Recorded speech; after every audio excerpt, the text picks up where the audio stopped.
ননদ থাকলেও জ্বালা, আবার না থাকলেও জ্বালা।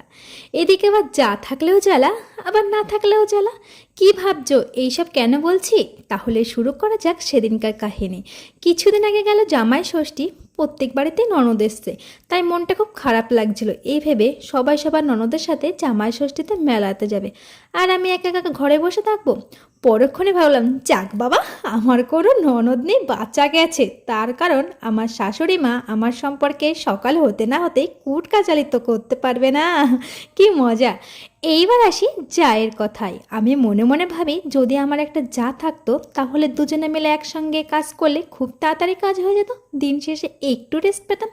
ওরে বাবা, তারপর বললাম, যাক বাবা, বাঁচা গেছে, আমার কোনো যা নেই, নইলে সারাদিন কুটকাচালি লেগেই থাকতো।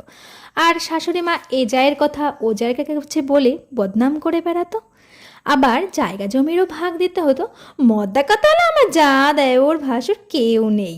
কিন্তু হ্যাঁ, কোনো অকেশান আসলে মনটা খারাপ হয়ে যায়, আবার অকেশান চলে গেলে আবার মনটা ঠিক ভালো হয়ে যায়। কিন্তু দিন শেষে কথা বলার লোক নেই, তবে ঝগড়া ঝামেলা অশান্তি কিছুই নেই।